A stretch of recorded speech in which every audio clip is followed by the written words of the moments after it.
Praise the lord. ఈరోజు ధ్యానానికి స్వాగతం. ఆరోపించు నాలుక.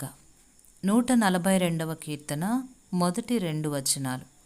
నేను ఎలుగెత్తి యెహోవాకు మొరలిడుచున్నాను, ఎలుగెత్తి యెహోవాను బతిమాలు కొనుచున్నాను. బహు వినయముగా ఆయన సన్నిధిని నేను మొరపెట్టుచున్నాను. సెలోపెహాదు యొక్క 5 కుమార్తెలకు ఒక సమస్య వచ్చింది. ఇశ్రాయేలీలు వాగ్దాన దేశంలోకి ప్రవేశించటానికి ముందే వారి తండ్రి అరణ్యంలో చనిపోయాడు. భూమిలో తన భాగాన్ని వారసత్వంగా పొందటానికి అతనికి కుమారులెవరూ లేరు. కుమారుల స్థానంలో కుమార్తెలు ఆస్తికి వారసులు కావడానికి ధర్మశాస్త్రంలో అవకాశం లేదు.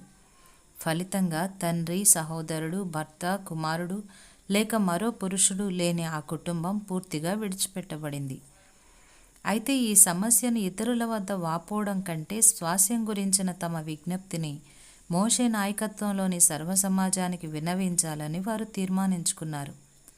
వారి సంగతిని దేవునికి ప్రార్థన చేసినప్పుడు ఆయన ఆ స్త్రీలతో ఏకీభవించి వారి విన్నపాన్ని మన్నించాడు.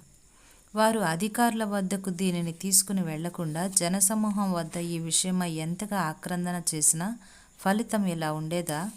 మరో విధంగా వారు తమ స్వాస్యాన్ని పొందగలిగేవారు అనుకోవడం సందేహాస్పదమే. న్యాయబద్ధమైన ఆరోపణను మీ పరిస్థితిని మార్చగల వ్యక్తి వద్దకు తీసుకెళ్ళినప్పుడు మాత్రమే అది పరిష్కరించబడుతుంది. అసంతృప్తి చెంది వేదనకు లేక నిరుత్సాహానికి గురైన కొందరు మాత్రం తమ సమస్యని అధికారికంగా ఆరోపించాలని చూస్తారు. తమ పట్ల సానుభూతి చూపే వారి సలహాలను తీసుకొని తమ సమయాన్ని వ్యర్థం చేసుకోవడానికి వారు ప్రాముఖ్యతనిస్తారు. ఇలాంటి ప్రయత్నాలన్నీ వ్యర్థం. సరి అయిన వ్యక్తికి విన్నవించటం మాత్రమే వారి పరిస్థితితో పాటు ఇతరుల పరిస్థితిని కూడా మెరుగుపరుస్తుంది. ఉదాహరణకి, కొన్నిసార్లు నేను స్టోర్లో పెద్ద క్యూలను చూసినప్పుడు అది అంతకంతకు పెరగడం గమనించేదాన్ని. అయితే ఆ లైన్లో విసుక్కుంటూ నిలబడ్డ వారి వెనక నిలబడటం కంటే ఆ స్టోర్ మేనేజర్ని గట్టిగా కేకలేసి మరో కౌంటర్ తెరవమని చెప్పేదాన్ని. చాలా సందర్భాల్లో నా మాటకు ఫలితం దక్కేది. ఈ కీర్తన ప్రారంభంలో కీర్తనాకారుడు తన ఆరోపణలతో విసుగు చెందలేదు, చికాకు పడలేదు, లేక తన సమయాన్ని వ్యర్థం చేసుకోలేదు. నేను ఎలుగెత్తి యెహోవాకు మొరలిడుచున్నాను అని మార్పు తేగల వ్యక్తికి చెబుతున్నానని ప్రకటిస్తున్నాడు. అయితే ఎప్పుడూ ఆరోపణలు చేయడం ద్వారా దేవునికి కూడా మనం ఆయాసం కలిగిస్తున్నామని మనం గ్రహించాలి. ఒట్టు పెట్టుకోవడం చెడ్డది, ఎందుకంటే అది దేవుని నామాన్ని వ్యర్థంగా ఉచ్చరించడం అవుతుంది.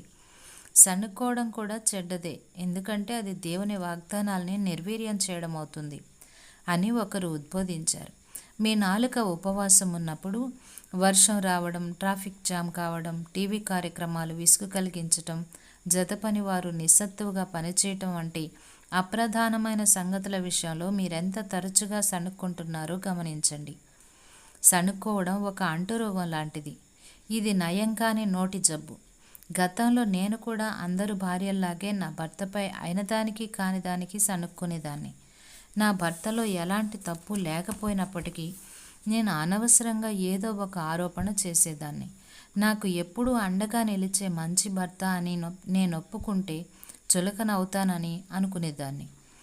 ఒక రోజులో అనేకసార్లు భోజనం చేస్తుంటాడని నేను చేసే ఆరోపణలు పసలేనివని తేలిపోతుంటాయి.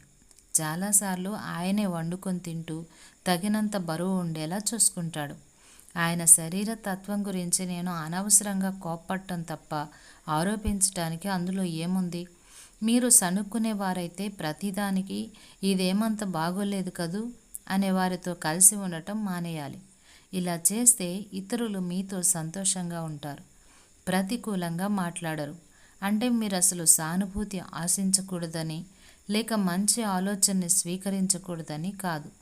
అయితే వారి సలహాని త్రోసేసే ముందు, మీ సంభాషణలో సమస్యను ప్రస్తావించే ముందు ప్రతిసారి జాగ్రత్త కలిగి ఉండండి. లేనట్లయితే మీతో ఉన్నవారు నీరసించిపోతారు. ఎవరైనా మీ వద్దకు ఏదైనా ఒక ఆరోపణ తెస్తే ఆ స్థానంలో ఒక మంచి మాటని లేక మీకు వ్యక్తిగతంగా అన్వయించబడిన లేఖనాన్ని వారితో పంచుకోండి. ప్రియ స్నేహితులారా, ఈరోజు ఈ విధంగా తీర్మానం చేయండి. దేవుడు నా జీవితంలో తన చిత్తానుసారంగా నా మేలు కొరకు సమస్తాన్ని సమకూర్చి జరిగిస్తున్నాడు గనక నేను ఎలాంటి ఆరోపణలు చేయను అని. ప్రభు మీకు సహాయం చేయనుగాక.